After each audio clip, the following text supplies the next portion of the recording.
Welcome to this edition of Journals of Spiritual Discovery, brought to you by spiritualteachers.org. I'm your host, Sean Nevins.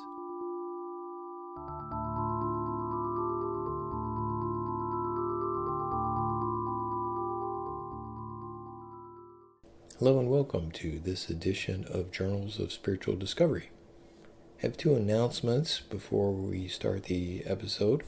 The first is that we have a new group in the San Francisco Bay Area. It's called TAT West. You can find out more at tatwest.spiritualteachers.org. We meet twice a month, once in person and once via Zoom. In each meeting, we explore what's called the Workbook of the Self, which is a guided set of 24 exercises. So this isn't a casual discussion group, but it's a program of exploration that requires active participation. If you're interested in finding out more, again, you can go to tatwest.spiritualteachers.org. You can also look up TAT West on Instagram or Facebook.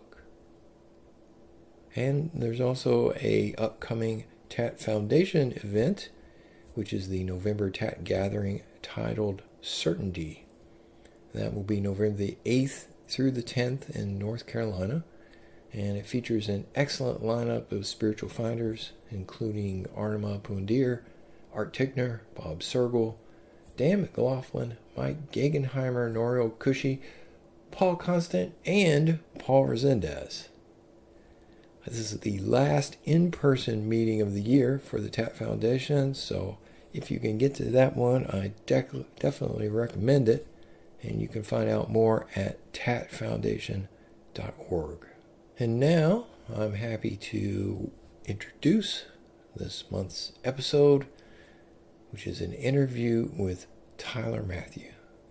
Tyler has been a speaker at a few of the TAT Foundation events. I've had a couple of occasions to speak with him briefly. But it was actually one of the listeners to this podcast that sent me an email and suggested that they would really appreciate it if I interviewed Tyler. And I just thought, well, that's a great idea. I don't know why I haven't done that already. I know that Tyler in his talks has referenced a number of people that I think very highly of, like Norio Cushy, Franklin Merrill Wolf, Mike Snyder, and others. So I was looking forward to doing this, and I just want to welcome Tyler and say thank you for taking the time to and agreeing to do this interview. Thanks, Sean. I'm glad to be here and looking forward to see what comes out. All right, sounds good. I know sometimes people don't really care for talking about their history and their past and personal stuff and so forth. So I try to find some way to trick them into doing that just a little bit to give listeners some idea of who you are and your history, just in case they're completely new to you. And I was curious if you were the type of person who was always interested in spiritual matters from a young age, or if you were someone who had an event or something happen that brought the spiritual to the forefront. What would you say to that question? Well, I would say this. I was pretty much a regular asshole for the first 20 years of my life. I grew up in a really nice, loving family, but I wasn't a terrible, terrible person, but I was pretty selfish kid, pretty self-absorbed, and ultra, ultra ambitious, uh, related to career stuff and sports, and that really kind of carried me through college. Even though I got introduced to the Buddha there and I resonated with it, I started trying to meditate. I still hadn't really caught in the bug. I went to law school and had some success there, and then got a really prestigious job out of law school, and it was really there where I was about 26 or so. I started having a pretty serious existential crisis. Um, I looked around after a couple of years, and the euphoria of getting this great job had started to wear off, and I just started noticing uh, people weren't particularly happy. Some of them were brilliant, but they weren't particularly happy, and I noticed I wasn't particularly happy. And this really kicked off almost a sense of anger because I remember I remember vividly thinking, I really did what society asked me to do. I went out, I got a really good job, I'm making good money, I have friends, I've traveled, I've done a lot of international travel even. I did what I'm asked, and not only am I not happy, I'm pretty stressed, and I'm feeling like I've been lied to, and that this is not really what I signed up for. And as that existential crisis took hold, there were some parallel events of a bad breakup with a girl that just kicked off just a massive episodes of panic, and it was quite terrible. And at the time, I just didn't know what was happening. But what was happening is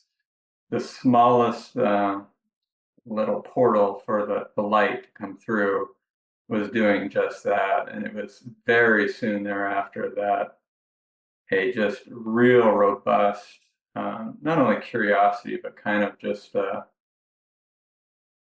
obsession with spirituality and truth and all those things just kicked into really high gear. Whereas before it had been, I was interested and I was trying to meditate and I'd read some books and I'd listen to some talks, but it just really hadn't taken hold. But after I had been kind of wounded and some light came in, it just it came full frontal, and I was I was in it there. I was a seeker at that point. And when you say some light came in, what do you mean by that? Well, I ran across a quote once. Rumi said, "The wound is where the light comes in," and I've talked a few times about this, and that really was exactly what it felt like. I felt wounded. I literally felt the pain in my heart, like I had been knocked down, and like my world was kind of crashing around me. But at the same time, that getting knocked back and having that wound, it really just opened up this other energy to just peek its little head out for the first time. And I'll never forget. I was this was just all happening, and I went down one night after work, and I was wandering around Barnes and Noble, and I was just lost. Wasn't sure, and I just picked up this book by Lester Levenson called The Sedona Method. And I just remember almost immediately the first page or two that I read, I thought, this is it. This is what I've been looking for. This is going to be the passion of my life. It was almost like I had found my calling. And I was so excited. And it didn't get me right out of the panic attacks right away, but it was like something had opened up. So I do feel like there is a wound that is I've heard other people talk about that. Some of us get a little maybe easier entry onto the path, but mine came through some pretty kind of dark night stuff. So it's generally how I view it, and I think Rumi kind of articulated it well when he said it like that. Well, I find it really interesting that you mentioned Lester Levinson. Back in maybe 2000, 2001, maybe I came across his name and actually got a hold of a spiral bound copy of that book. Hmm. Uh, and yeah, I haven't heard him mentioned by anyone in a long time. So it's really cool that of all the people that you came across, that would be the one. Yeah, I'll just say I don't want to go off too much on a tangent, but I think I am very indebted to Lester because some of his students I think have, and this isn't a judgment, but they've taken some of his teachings to use to get onto abundance and manifestation and things, which you can do. But if you really look at what Lester was actually pointing at, it's incredibly similar and in the same kind of teaching lineage as Ramana Maharshi. And that's often overlooked, but he really, really spoke to me, and we'll probably get into it later, but similar to some other teachers, he really kind of a lot of his path was learning how to deal with emotions and programming and conditioning that was arising and how to move through that and use it to your quest for truth or self-realization, whatever you want to call I listened to a talk or part of the talk that you did, I believe it was maybe in 2022 with the TAP Foundation. And you mentioned letting go. That seemed to be a theme or a very important aspect of the search that you were mentioning. Do you think that at this very early stage in your search, the beginning of your search, did you have an experience of letting go? Did that have something to do with the light coming in? Yeah, letting go is it's a it's a real kind of hard thing to talk about because if you're trying to let go, you're not letting go. So usually the letting go, I found it is spontaneous. But for me, and it's usually a result of seeing something, and when you see it, there's an automatic letting go. But regardless, I I'll just kind of continue on since your question leads into it. After I had this wound and got on the path, I was in the kind of honeymoon meditator phase, and I was kind of an evangelical for it, which really was, I'm sure, very annoying to a lot of people. But and then on my 30th birthday, it had only been a few, not that long years, but I was really into it. On my 30th birthday, I had a huge, I call it a Satori awakening because it really felt like the veil completely dropped, and I not only got a glimpse of what I was. That would take some years to really see, but I got a view of what life was like beyond all your conditioning, which I think a lot of traditions describe as kind of nirvanic consciousness. What is life in just pure flow, where there's no thinking, there's no desire, there's really no emotions, there's just pure presence, pure awareness, unmitigated by any viewpoints or intellectual, shenanigans. So I had that big awakening, and it lasted a couple days. Um, and what I didn't realize at the time was one way that my path could be described as I got that big awakening.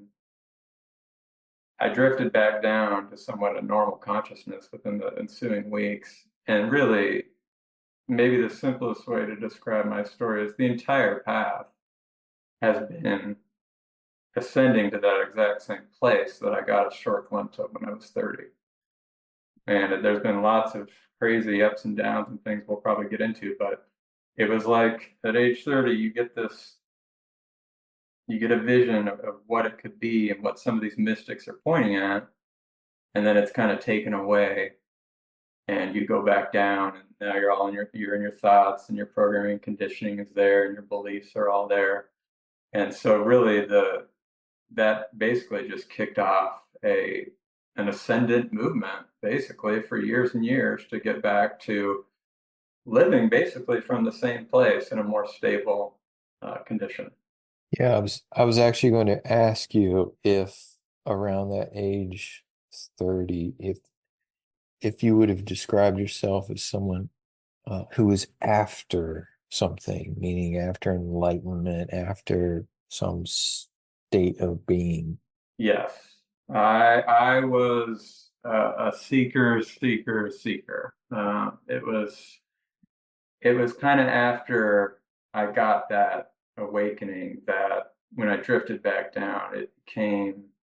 I've described it before. It felt like a person that's been lit on fire, dumped in gasoline and been lit on fire, and is just looking for water. It was like just an amazing desperation and earnestness. And I've heard folks, and especially in TAT, talk about a longing to go home, and I've thought, oh, boy, that would have been nice. I wish I had a longing because I just had an almost fierceness about this that was really, really unpleasant at times and difficult, but definitely did do its job. Um, and but it wasn't easy. But yeah, I was very much after trying to basically get back to that place where there was really no desire and there was just relaxed living without being bombarded by negative thoughts and feelings. I mean, really, it's almost that simple. I know that Nisargadatta Maharaj has said that earnestness is one of the key qualities for a seeker to develop. Would you agree with that? Would you take issue with that based upon your own experience? Well, I'll tell you a little story. I owe this one to Tat and not a teacher. I don't know who this person was. I went to a TAT meeting fairly early on after this. I can't even remember the dates. My short-term memory is so shot. But I was at a meeting and I was somehow we were in a circle sharing our experience. And I started speaking of I just cannot get away from this kind of fierce earnestness. I can't make it go away. I can't get a break. And I was viewing it as a problem because it did feel like a problem. I'm on fire here. I'm looking for water, and I'll never forget it. I mean, it's just the most. This wasn't a teacher. This guy looks at me. I don't even know. I can't remember his name. I've never seen him since. And he looks at me and he says, he gets his voice goes kind of lowers, and he gets quiet. And he just looks at me, and I just feel a connection with him. And he says, you know, the really great masters say that is the greatest gift that you could have received in this life. And at that moment, it was just like a switch flipped in me. It's like, oh my God, I think he's right. I mean, that was a gift. I was viewing it as a problem, but in reality, it was that earnestness that was, pushing me and pushing me. And it still took some time, but once I finally learned how to actually kind of focus that earnestness and not view it as a problem, I mean, it was by far and away, the whole path has been filled with so many instances of grace, but that would be the biggest one, even bigger than the awakenings, like that you had that and you were, I mean, it just came on its own. I can't even say I cultivated it, but it was a huge asset. So if I ever encounter anyone that has that, I try to say the similar message, and that's a great, great gift if you have that. And it isn't to say that I think people that are more passive are just shit out of luck. I mean, that awakenings can happen to anyone at any time, but I do view earnestness as a huge component to being able to get wherever you want to go with this, basically. You mentioned something about learning to focus that earnestness. I think that was the term you used. Could you say a little about that?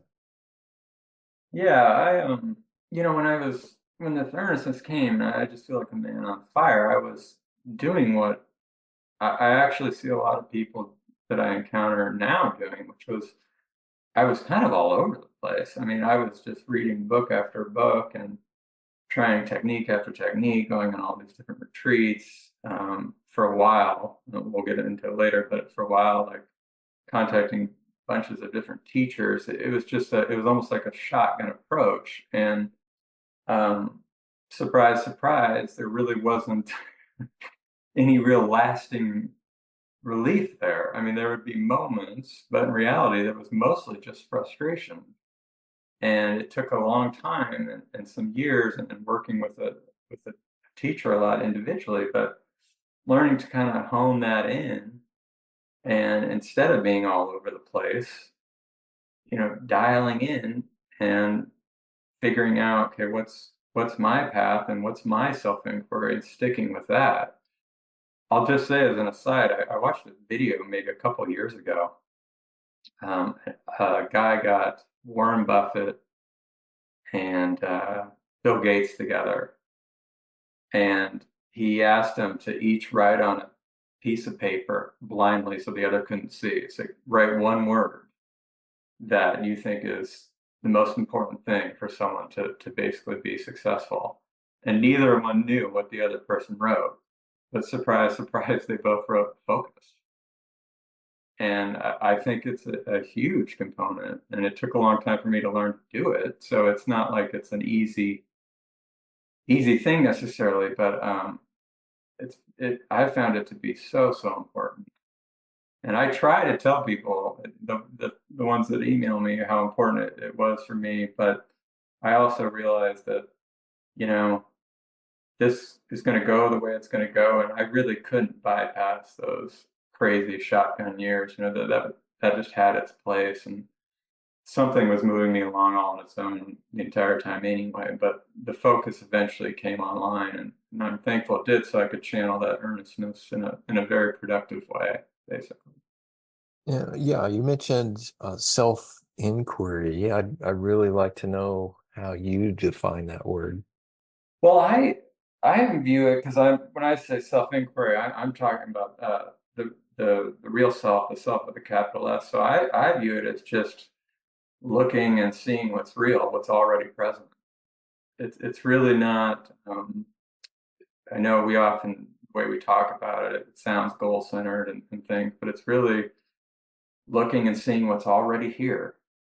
What's already going on, what are you already believing, what feelings are already arising, what perceptions are already there, what about you is already eternal and existing outside of space and time, and looking at it and inquiring into it and putting your attention on it.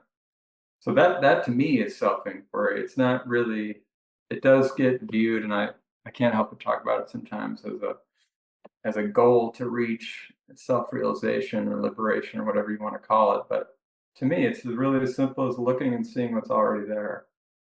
And in time, falling in love with doing that. That's what really happened to me. I mean, falling in love with putting the attention on what I found to be my unborn self and working with Mike Snyder, which I'm sure we'll get into.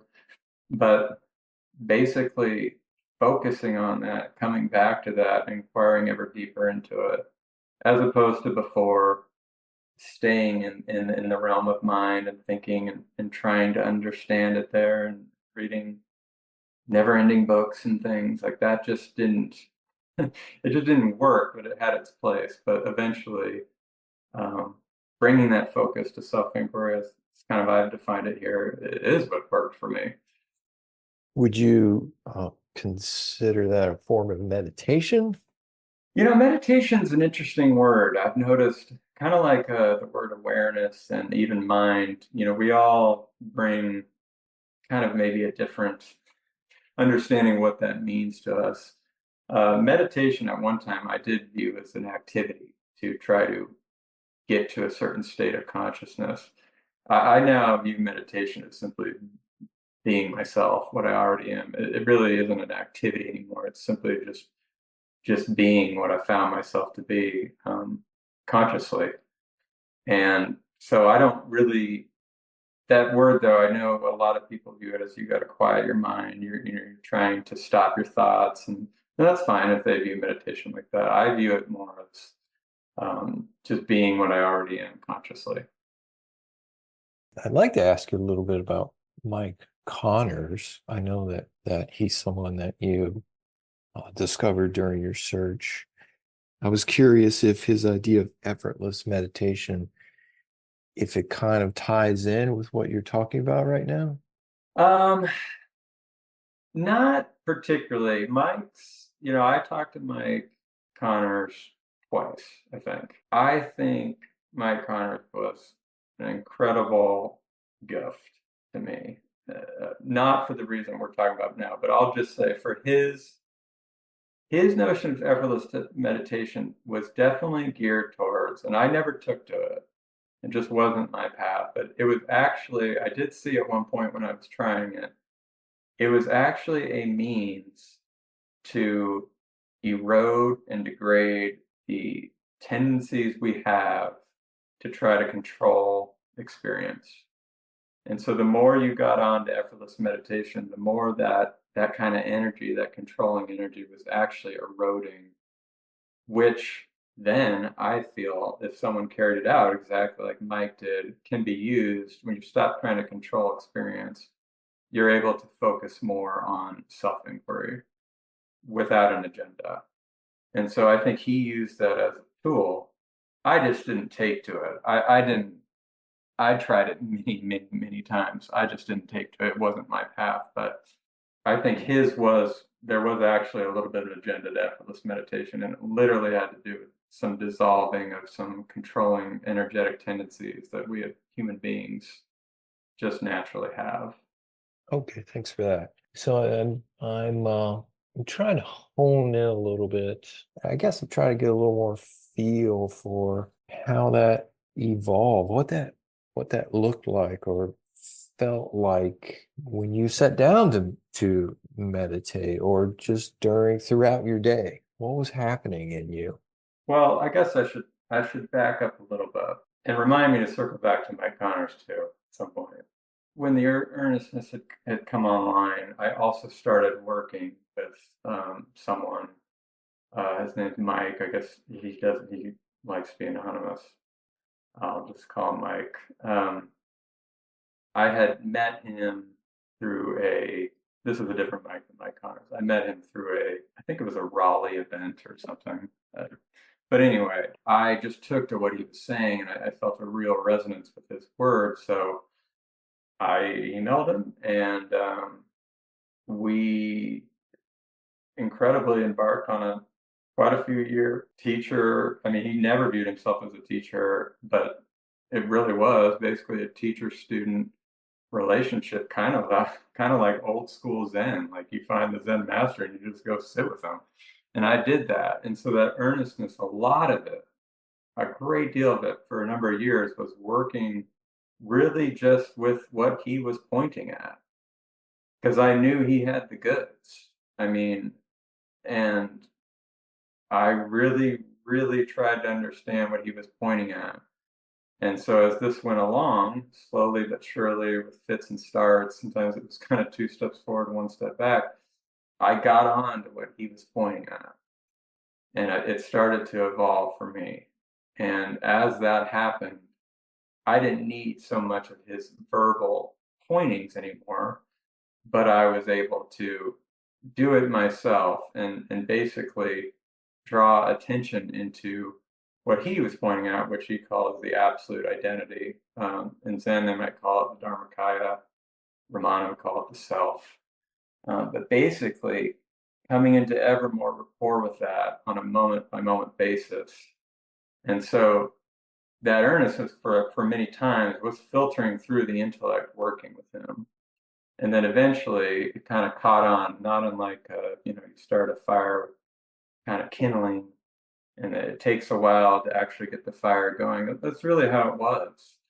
And so, I mean, I view working with him as just probably one of the greatest gifts of my life. I mean, that really to me was necessary.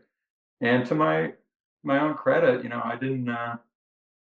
I did my part, like I didn't shortchange myself. Like I really tried to see what he was pointing at, and we went back and forth for thousands of emails, and I flew up and sat with him, and it really evolved like that. But eventually, it was less and less verbal, less and less communication, and more just being able to abide with what he was pointing at, which is basically that right now, for everyone listening to this, your true self, your absolute identity is fully here in the exact same way it's fully here in deep sleep and in the dream state and in the waking state.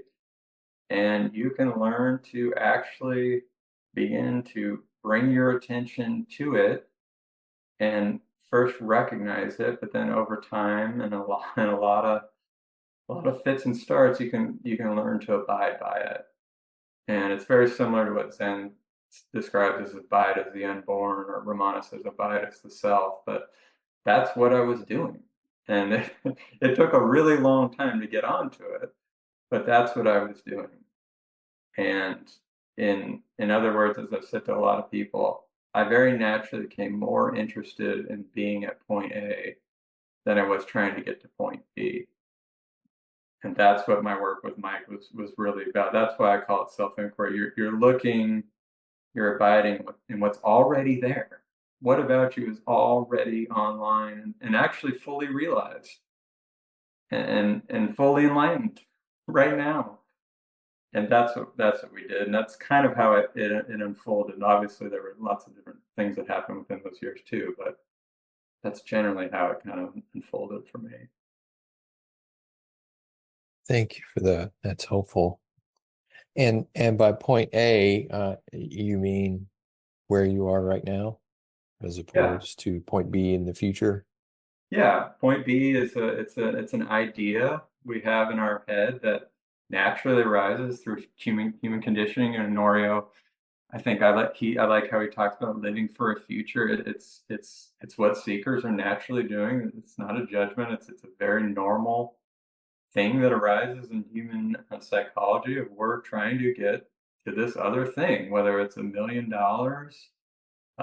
fame, the perfect body, the perfect relationship, or spiritual enlightenment. We have an idea that if we can get to that thing, then it's going to come up, everything's going to come right for us, and it's very alluring, and we all do it. And a lot of my path was beginning to slowly and surely wean off that, not just mentally, but literally energetically, and start to become more interested rather than reaching some final destination, but become more interested in what's already here. What about me is already existing outside of space and time? You know, what about me is already eternal? What about me never changes? What about me is so obvious that like we just overlook it? And so it was really that process. And I'll just say, Sean, you know, it's I'm talking like I have some personal responsibility here, but in reality, what really it's just obvious what happened is what I am was like everyone polarized towards experience, polarized towards the world. We come into this that way, this human experience. We're looking for experiences. We're in our heads, and then there's an awakening. But it isn't really the personal self that awakens. It's what we are. The subjective pole of consciousness, if you will, awakens. Like it's like literally what we are. Kind of, I don't even know how to describe it, but it just there's a shift in polarization. And so as that shift happens over many, many years, what we are becomes more interested in just being what it is than in having a different experience. I heard Ajahn Samshi once say, like, um, sobering up from experience, and I thought, I concur. That's exactly what it felt like. It's like the end of chasing experiences in all its guises, including spiritual experiences, and learning, not really learning, but actually being pulled towards what we already are and finding, I mean, more basically satisfaction and contentment and just being that. And so I don't really take any personal credit for any of this. It all happened totally on its own. I don't know why the awakening happened. You know, why the self, that pole awakened. It just did. But that's kind of how I view it. Thank you. I think I'm sure this is related in some way. You've mentioned the importance of feeling your feelings. And I know that I recall talking with Mike Connors about that and how important he felt that was. Is that well, for you, was that something that needed to happen so that you could have more success in abiding in what is, I don't know, a better way to put it. But I think Yeah, you get what I'm asking. yeah, I do. Um, I kind of feel like for me, and this is just how I describe it, but there was a part of my search that was very what I kind of just described from the bird's eye view, you know, looking at, watching what I am shift away from experience, learning to abide as itself, then realizing what it is, but then also realizing that what it is synonymous with the world. That's a further realization we can talk about later on. That's kind of a bird's eye view. But what I do emphasize with people, and because I'm a realist about this, is that's maybe what's happening. But when you're down in the dirt, the flip side of the coin, just the human experience. I mean, we are just walking around in this life being constantly bombarded and having our resistance hit, our triggers hit. Some of us have had traumatic childhoods. I didn't even have a traumatic childhood, but I was blown away by the amount of anger that would arise as I was moving along, and shame and fear that they were existing in me.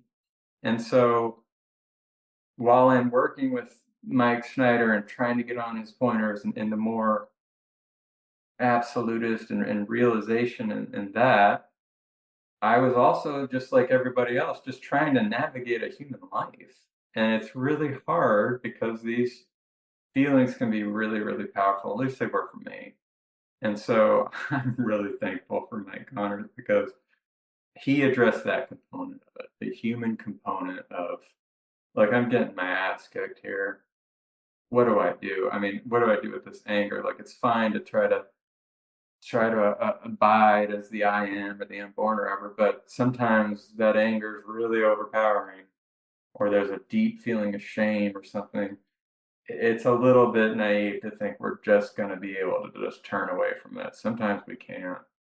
And I learned that the simplest thing and the most effective thing by far is to learn to feel your feelings. And if you do that, if you can allow your feelings to just come up and feel them without trying to get rid of them, you move through a lot of this stuff, a lot of this stuff. And that to me feels like a parallel track.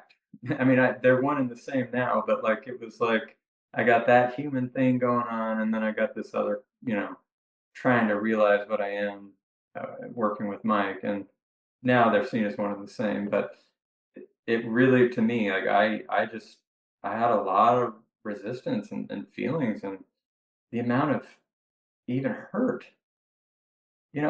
I had a nice childhood. I mean, I don't even know why, but I would go along and I felt like there was just massive feelings of rejection and pain it didn't even feel like it was mine. It was like just part of human psychology that we inherit. And so I'm a realist about like that has to be navigated. Like, I mean, maybe you'll get like someone listening to this, you get lucky and have some amazing awakening and it blows it all away. But for me, it was like that really, I had to learn to navigate that in exactly the same way I had to learn to navigate the more hot and fast pursuit of self-realization. So it was kind of like these twin tracks. And a long time I kind of was aware of it almost. So it's like there's like two things, it's like two sides of a coin. Like you can't really just have, for me, it wasn't like just paying attention to one wasn't going to do it. They were both there. And so Mike Connors and you did a really nice. I mean, I just thought that closely and close thing was just dynamite. All three of the guys, but Mike Connors, what he said there was just it really helped me a lot. Really, really helped me a lot.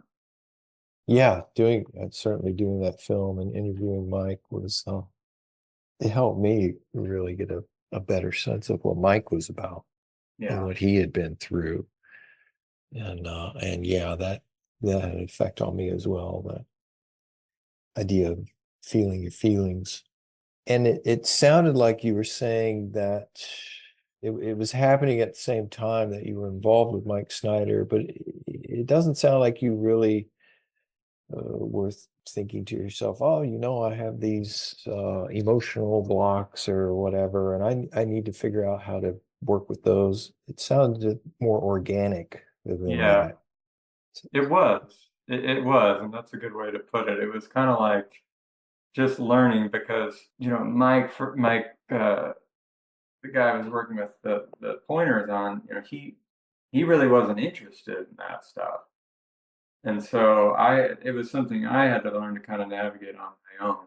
That was kind of maybe more unique to my path that I just realized, I can't, sometimes these things come up, these deep resistance and these deep fears, and I can't just do these other pointers and expect that all to go away. I learned it's not realistic. It didn't. And so maybe it can for other people. I don't know. But for me, it was like, no, this wants to be felt. This is actually trying to release. It's also tied into a lot of the negative thinking that was naturally arising. And so it was another component for me that just was really important. And not so much realizing what I am, but allowing it to stabilize with it. And I don't know if, for whatever reason, I just had more than other people. I don't know. But I can just tell you there were many times where I thought, wow, I had no idea I was sitting on that much anger and that much hurt. And I don't even know why, because I had a nice life for most practical purposes. I now think it's part of what Carl Jung kind of talked about, the collective unconsciousness. I think Norio kind of talked about as sorrow, and Mike Connors just talked about as suppressed emotional stuff that we'd all just kind of have. And so for me, I feel like you can't bypass that stuff. I couldn't. Um, maybe it's possible for other people. I don't know. Is that something that still today you find a value in your everyday life? Well, like a feeling comes up and a part of you says, "Hey, let me pay attention to that," Yeah, versus yeah. ignore it. Well, it's funny. It's funny you ask that because when I try and every once in a while do a little bit of pointing for people, I try to get them onto because a lot of people will come. I would say, in my experience, the most people in the spiritual community are really looking for resolution to this issue. They have hurt inside them and negative things. I mean, there are some real truth seekers. I don't want to say there's not, but some of the people, and it's probably the majority that come find me, ask about this. Like, how do I move through this? And I always tell them, you know, it's not a quick thing. It's a lot of years. And the key is to when you can get to the point where you're actually excited when those feelings arise. So I don't get that much anymore. I wish I did. It's like literally an opportunity to transmute energy. It's literally an opportunity to literally feel yourself moving higher. So I wish it would come more. It's almost like it's a great gift. And when it's seen to be a great gift, person is really, really on their way. So I still every once in a while will have things, but nothing like those years with the really deep hurt and shame and anger, because you can move through it. And that's how you feel, in my experience, lighter. And even approaching what some of these masters talk about as weightless.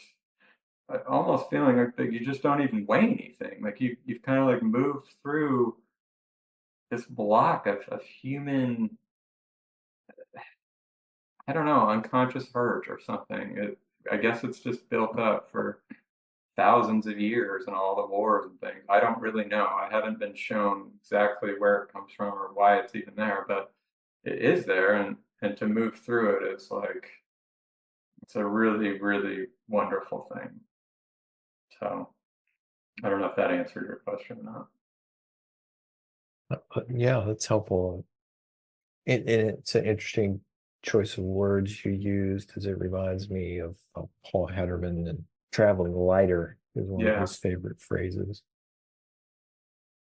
So you are working with this fellow Mike. You have encountered Mike Connors, and it sounds like you were beginning to get a feel, maybe an intuitive grasp of what Mike was pointing you towards, and abiding more in that, or having more success in abiding in that.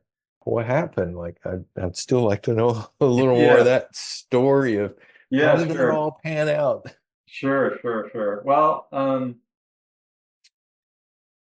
so when I finally started to get on to being able to abide as the unborn or abide as a self, which is really a feeling of resting, by the way. It's not an effortful thing, but the attention is drawn more and more to it. As I really started getting onto that, and after, by the way, what we were just talking about, moved through a lot of stuff, a lot of emotional stuff. So I'm abiding as the unborn, and I'm noticing a really curious thing. Maybe the key to the whole thing. I don't know. I'm noticing I'm not that interested in really experience much at all. And when I say experience, I mean any experience. I lost kind of interest in even enlightenment. I lost interest in reading anything. I even lost really kind of interest in listening much to Mike anymore. It was like I had sobered up from chasing any experiences, including spiritual ones, and it wasn't a strategy. It just had happened as I abided more and more. Just even you could say it even in the eternal now, whatever you call it. I was resting there, and I really wasn't doing much, but I also felt like in some weird way it was happening for some reason. I mean, it did feel like, if I'm being honest, like it was leading somewhere. And because I had worked with Mike and because I had had a number of already kind of awakenings working with him, I had already realized that this thing that I was abiding as was me. It was truly who and what I was, but I wasn't. I had recognized it, but I hadn't realized it. This usually the distinction I make. In other words, I was still identifying as a separate somebody, but a separate somebody that's abiding as the unborn. Well, that went on for some years. I'm done chasing experiences. I'm not even interested in really realization anymore, but I'm very easily just abiding in this, just very easily abiding as point A. And then one weekend, I found myself in Mike's presence again, and he's just reading um, chapter 26 of the Raghu Gita, which happened to be something that Ramana Maharshi recommended to his students.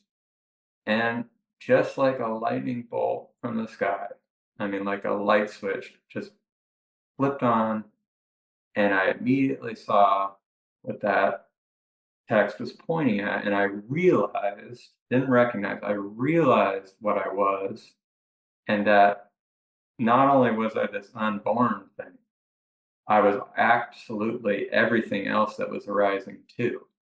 I was every sight, sound, touch, taste, and smell, and my sense of identity was no longer a person in a body abiding or not abiding. It was, oh, I'm not a character in the scene, I'm the scene itself. And that is just literally not possible to describe what that's like. But I heard a Zen master say something once like it's similar to being enlightened by all things. And I thought, yep, that's it. That guy was on it because every thought is you. Every person is you, and every sight, smell, touch, and taste is you. And you know it is you. And so not only have you realized what you are, you just annihilated everything that wasn't you, including what some of these masters talk about, the secondary universe, like all the thoughts we have in our head, the content of our thoughts. Um, I realized all that none of it was real. The only thing that was real was me showing up as this scene right now. That's who and what I am. Um, And that's where that went. Now, it didn't stabilize fully at that moment for ever. It was a little bit of, oh, the realization, and then it would kind of feel like it get a little obscured. There was a little bit of time there where it was like kind of kind of like learning to walk again. Like, okay, this is really radical, and adjusting to it, I guess I would say. But that's really where it ended up, and it really hasn't changed to this day. It's just obvious now, and it's also not some of the excitement and newness of it is long gone. But it's just reality. It's just my original face, and that's what everything is. And not only everything, that's what it is. What was real is that's what it's always been. There was nothing, never anything else. That was the shocking thing to see about the personal self. It wasn't like, oh, I got rid of the ego. It's like, oh, there never was one. And that was shocking. That was an idea. That's all it had been really the entire time. So that's kind of how it played out in the realm of the story. But from the realm of realization and what was realized, it was just normal, the normal self that just became self-conscious or became self-reflective. It revealed itself to itself, and when that happens, I will testify absolutely nothing was gained. It was like, oh shit, that's always been like that. That's the truth. That's what's real, and everything else had just been really just thought, content of thoughts. I believe you just said that you realized that there had never been an ego. Is that correct? Yeah, And I think I heard you say in another talk, you were talking about thoughts. I think you said that you realized that there had never been any thoughts. Is yeah. that what? Can you tell me a little more what you mean by that? Well, I'll just I'll just give a disclaimer in case this is the point that the interview goes off the rails. Go for it. Um, so here's what I saw with this. When I realized what I was, and that what I was also the world that was arising. It was the ultimate annihilation of everything other than me. And so what I saw was not only was there not a personal self, there was nothing, period. There was no such thing as transmission. There was no such thing as awakening. There was no such thing as enlightenment. There was no such thing as self realization. There was just reality, what I found myself to be. Everything else was just a thought. But even the thought, the actual substance of thought, is also just reality.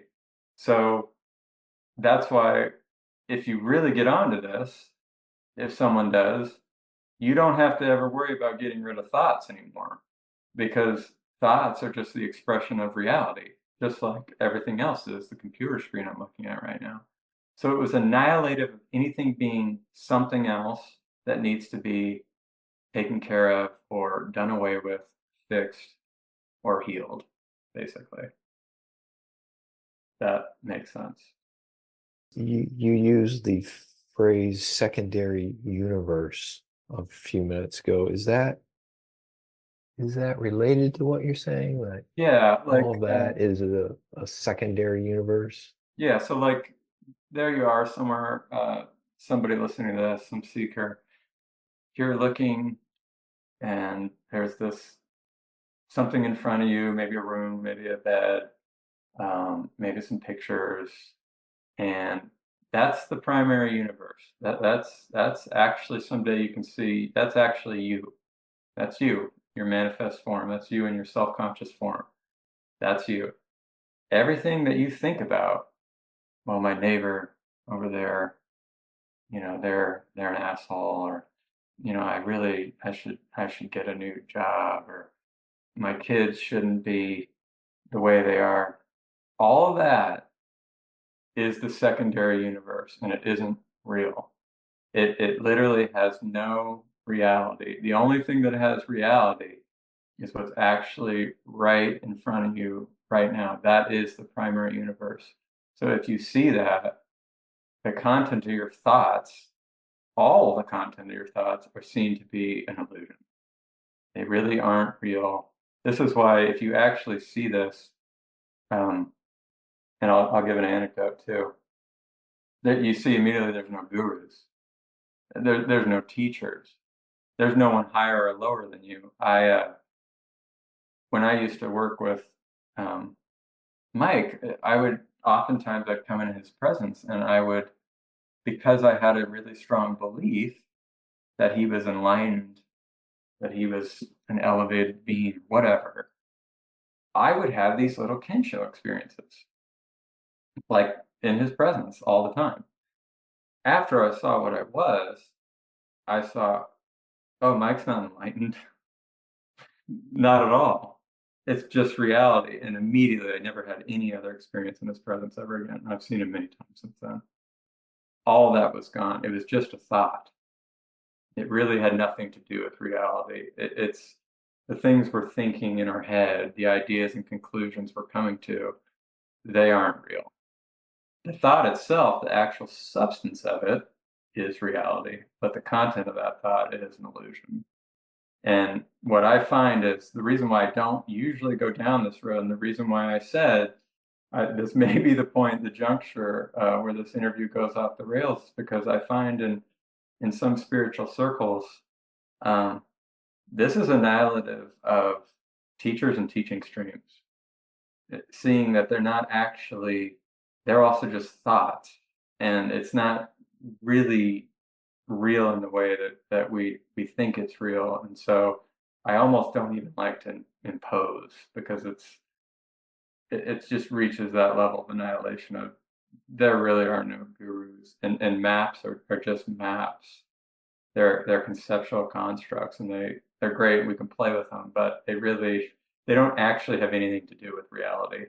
They're just a way for reality to experience and talk about things, but they don't really have any more substance than that. Oh, thank you.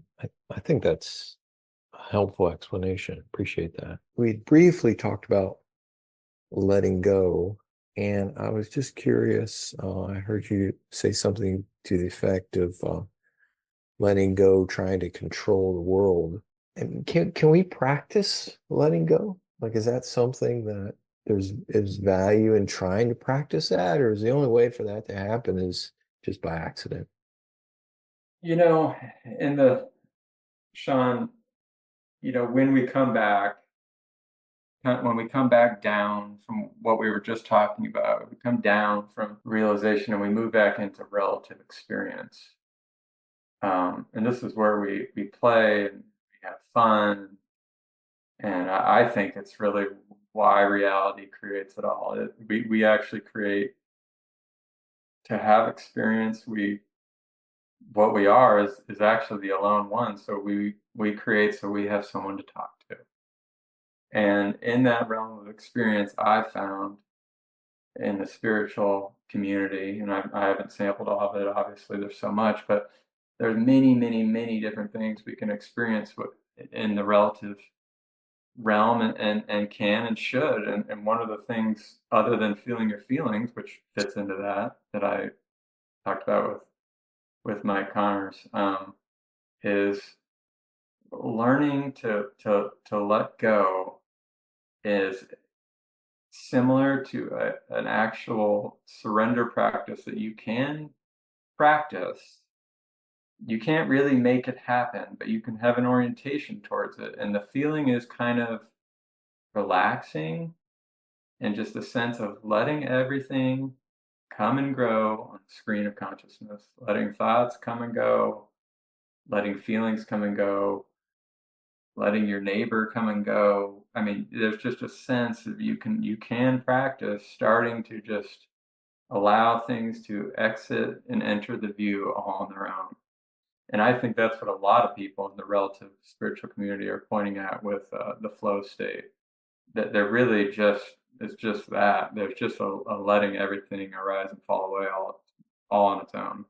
And there's no effort involved to try to fix or manipulate anything. So it's kind of tricky to say how we practice it, but I do think you can kind of have that orientation, you can have that intent, and you can feel a sense of, okay, there's thinking happening, and I can just let the thinking happen. And there's feelings happening, and I can just let the feelings happen. That's really what feeling your feelings is. You're really not doing anything. It's just letting them happen and then letting them leave on their own. And I found if you want to play in the field of relative experience, you can get on what some of these other mystics talk about is you can have things in your life really that have troubled you and been hard become much easier and more enjoyable to the very extent you let them just work themselves out. And I get a lot of pushback when I tell people that. But I say it isn't that you don't talk or that the body doesn't move around, but it's an orientation or an intent of let go, let God, let the higher power, let the intelligence handle this, and just let yourself be guided with how you might need to speak, or maybe you do have to take action or do something. There's a feeling to it that you can start to play with and touch on, and it can resolve things. What I found, I mean, it can cure a lot of things. It can cure health things. It can cure financial problems. I'm not going to make any grandiose claims or anything like that, but your life can start working out a lot better. And I've done it because I just think it's just one, it works, but two, it's just enjoyable to learn to just let everything kind of come and go. And that can be experienced. It, like I said, it's something different from the realization we were just talking. We kind of come down from that. But yeah, you can do that. And I encourage people to try it, see what happens for them. If we could orient ourselves more towards letting things happen, Yeah. that would help dissolve some of that secondary universe. 'Cause, I mean, it's very obvious to me when I get all wound up about I gotta do X, Y, Z, or else. Yep. That's that's deep in the secondary universe. Oh yeah. Yeah. And it's easy to get caught into it. Franklin Merrill Wolf, who I think I'll just give a plug. I think him and Bernadette Roberts, if you're an intellectually orientated, high analytical person, they're as good as you're going to find. Um, but he talked about eventually kind of contacting the current, that there's literally, you can feel like there's a current. And I haven't experienced maybe to the extent that he was, but I have felt the more you can allow things to go away, there does almost feel like there's kind of an energy flowing kind of from the back of the heart through you, and you kind of feel like you are in like a little bit of a current. And I think that's what he was pointing at. I don't know for sure because he's sometimes not the easiest to read, but um, that's if you're interested in that, people that are listening to this, I would definitely check that out for sure. So if someone came to you and they said, "Hey, I like what you were talking about with that abiding in the self. How can I get some of that?" What would you say? Oh, well, um, I mean, I try to point it out, but what I really have like is to not. Um, I really like if anyone ever comes to me for them to lead the way and show me what they actually want. And I will just say, and this isn't a judgment or criticism, because it's absolutely no one's fault. It's just obvious. It's just a lot of folks are still in the realm of looking for experience. And even though they've been conditioned through their readings that seeking spiritual experience is bad, in reality, that's what they're doing. And I was too. And so that's why there's no judgment. I mean, it's happening all on its own. But when a person really wants to start getting onto abiding in the unborn, or abiding as the self. What kind of needs to happen is they kind of, in my experience, need to see that the chasing of experiences isn't really working. And if they see that enough, like I had started seeing it in working with Mike, then you might become more interested. And once a person gets to that place, then it's easier to point for them because then it can be like, okay, what about you right now? Can you literally intuit here now in the waking state is also there in the deep sleep state, and there's no world. Can you sense that? Can you move into that intuitively and even almost on a very slight feeling level? What about you if you close your eyes and you think of the very first memory you had in your life and you sense that?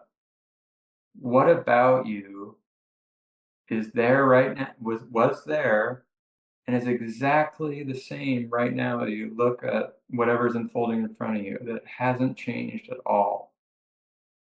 That it's literally outside of time and it's outside of space. It's eternal. Can you begin to sense that? This is what I mean when I say point A. Can you become interested in that? And that's how I try and point. That's how it was pointed out for me. And it just takes a long time. And the only problem I really find is that when you first start to come in contact with it, as my old teacher used to say, it's kind of an acquired taste. Because when you first come in contact with it, you can't help but be like, yeah, what's special about that? I mean, that's not even neat. I'm so familiar with that. Like that's not interesting. And so that's what I mean, that there's this kind of polarization away from experience towards you literally actually do eventually start to think it's kind of neat. And there's like, oh, there's a resonance to it and it can get deeper and it can get stronger. And there's a sense of, oh, I'm more interested in putting my attention on that than having some other enlightenment or Kensho experience or awakening or whatever you want to call it. And so if someone comes to me, I try and point like that, and it is what it is, and I'm a realist about it. I wasn't able to take to it for a long, long time, and so I know it's not easy, but that's what I try and point to anyway. Something that you said in another talk, you're talking about what I would call is almost an attitude towards seeking, and that was to step into the idea that I'm in this for the long haul. Huh. Oh man, I'm glad you brought that up. Yeah, I would love to get to unpack that a little bit if you could.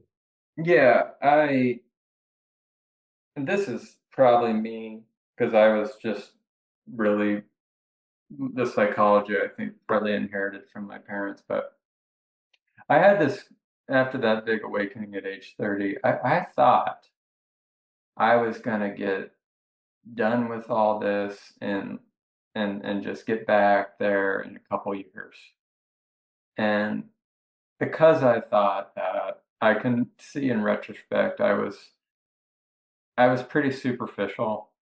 I really wasn't not only focused, but I was kind of uh what's the word? I don't want this to sound like mean, but almost kind of childish, like in a sense of entitlement. And I can just see like, oh, I just had so much in the realm of just normal experience, of human experience. I had to go through a real maturing phase. Like that isn't if you think that like you're just gonna get onto all this in like a year or 6 months, like yeah, you might. You also might go win the lottery if you go down and buy a ticket at the AM PM. But it's probably more this is gonna be your life and it's gonna be filled with ups and downs. And you really when you can really step into a sense of maturity and be like, you know what, I accept that this Rome wasn't built in a day. and maybe wherever this is headed for me, it ain't gonna happen in a day either. And that really had to happen for me. And I think probably for a lot of folks, obviously everybody's unfolding is unique, but really kind of like, yeah, I was being a little, I don't even, maybe even just arrogant that like it was going to be that simple and like almost like I can remember sometimes being like, God, I've been doing this for 3 years. Like, why haven't I gotten onto it yet? And it's like 3 years. I mean, this takes a long time. It did for me in a lot of work. And again, I do think everybody's path is unique, so I'm not going to say it's for sure like that for everyone, but I do encounter some people who kind of remind me a little bit of that phase. And it's like, yeah, I buckle up for the long haul if I were you. I mean, if you really want to get onto this and you really want to get clear for yourself, then I invite you to step into a phase of maturity and, you know, settle in and trust yourself more and more, and your path will be unique. But it's it's just if you're looking for a quick fix, I didn't find it. And in fact, just to circle back to Mike Connors, like some of those episodes of emotions, that wasn't like a day.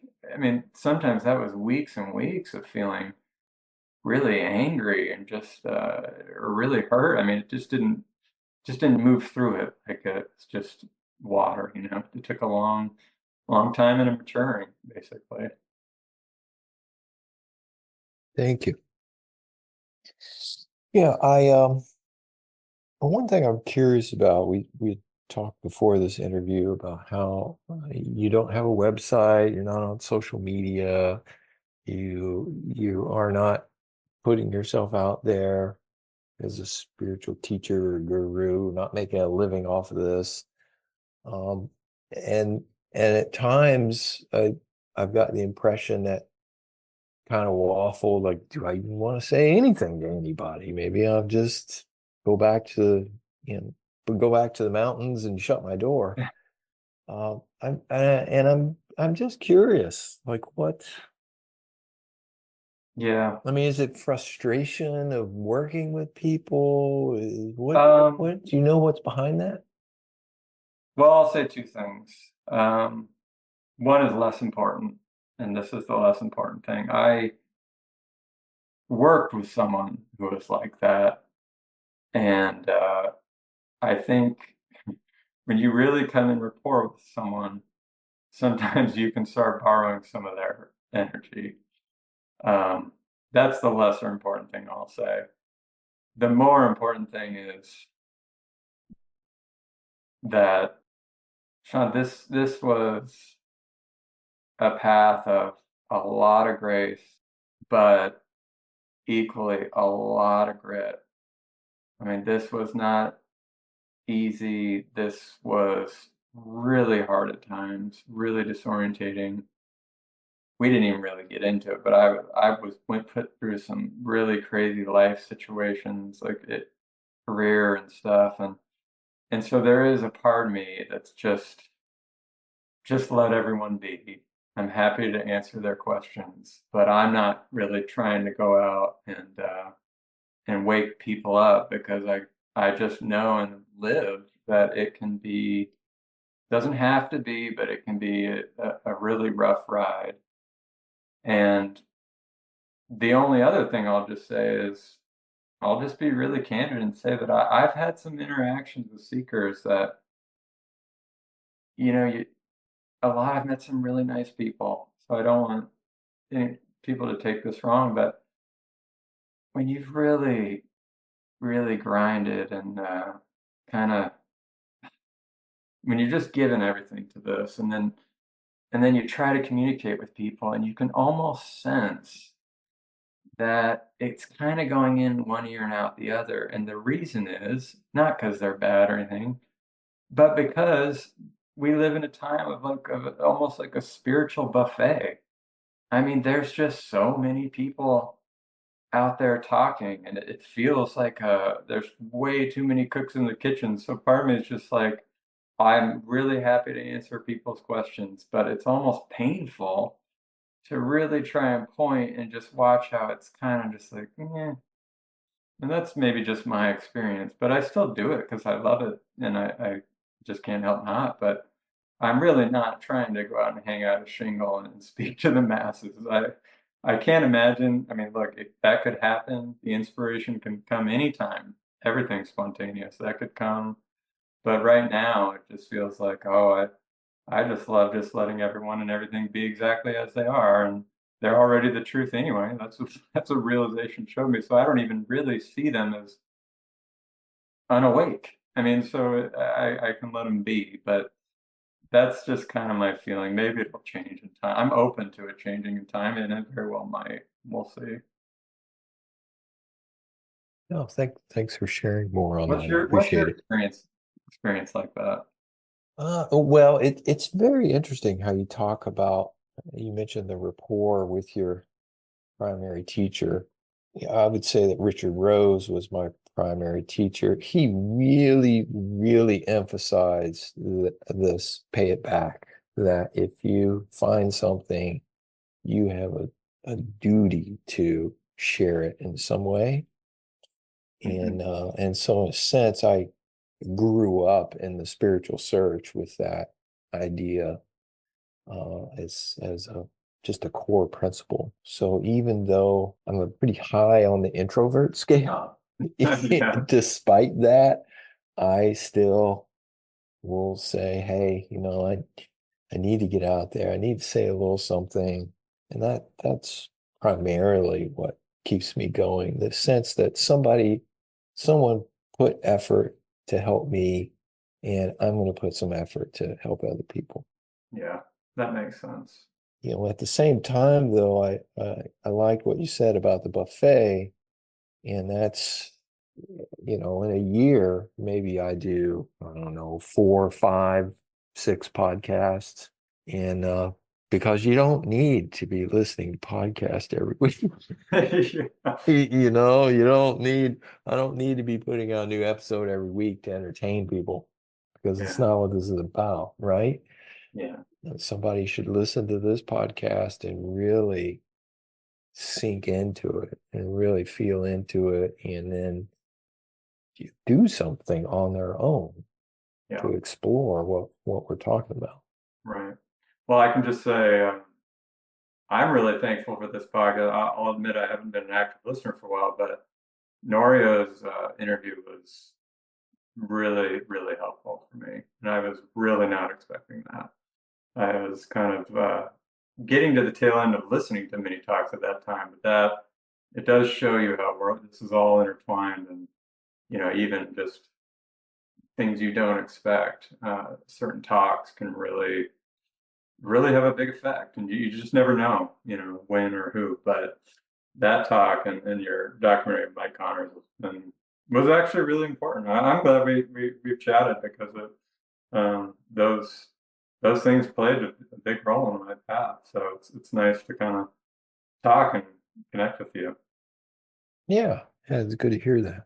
Well, we're coming up on the hour and a half mark. Is there anything that we haven't talked about that you feel like would be important to mention? Um, coming back down into relative experience and playing with that some, I'll just say I found one other thing that I think is really helpful. And that is if you ask yourself sincerely for guidance or help, it will come. And I tested that a number of times. And it never came in the form that I thought it was going to come in, but I'd always get an intuitive bump of, well, you asked for it, here it is. And so if you're listening to this and you're in maybe those years where kind of confused and you've heard a lot of teachers and you don't really know what direction to go. Your ace in the hole can always be get with yourself, get quiet, spend a little bit of time trying to figure out, what you want guidance about. But then when you get clear with what you want guidance about and you sincerely ask yourself, you'll get it. And that's just a little thing I found, but it can really be a game changer because in the beginning, or I mean, at the end of the day, this is all about, you know, us discovering us. We're all on our own path, and it's unique. And your teacher, as you've all read many many times, is your best teacher is inside you. That's the real teacher. So I just offer that to anyone who might want to try it. Well, I have one last question. I usually like to ask most of my guests, since I have in the past made a few films. Is there a movie that you feel like captures some of the spiritual search or has a profundity to it that you would recommend to people? Oh, there's some really good movies out there. I'll give you two. I'll give you a book first. The Razor's Edge. Definitely my favorite book, and that kind of tells of the kind of the spiritual search, and I like it because it kind of takes it through what Larry, the protagonist, and his some of the different experiences kind of he was put through as he was on his path, and how it was unique and not always easy, but it was kind of he chose to walk down the road less traveled, and a lot of this spiritual search is just that you're kind of going away. The world isn't going. You're kind of walking a different way. So I would recommend that book, but this is a little bit uh, spiritually gooey, but I'm going to say it anyway. I think the best spiritual movie by far is Groundhog Day, because that really typifies, I think, of how do we're stuck here, we're identifying as a separate somebody, we're confused, we're lost, we're in a state of resistance, we want to get out, we're trying to find a way. We can even have the strategy that Bill Murray did in that movie of he tries suicide as a way out, he tries to help somebody, compassion as a way out. I mean, he tries everything he can and nothing works.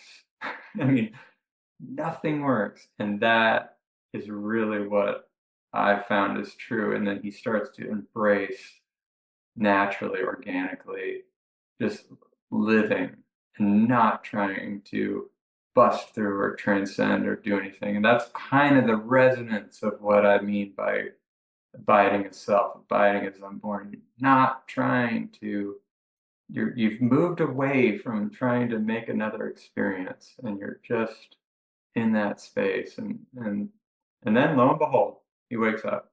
The next day comes, and that's how what my search was. It was just like that. So that's kind of the movie I went to.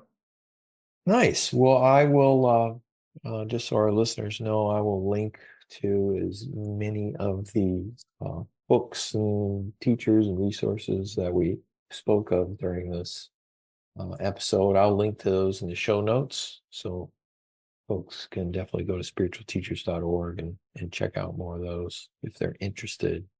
Right. With that, I just want to say thank you, Tyler. I really appreciated this opportunity to get to speak a little more, and I appreciate the efforts that you make to put yourself out there to give the occasional talk. I know that you've also um, done some work with the Pittsburgh Self-Inquiry Group occasionally, and Yep.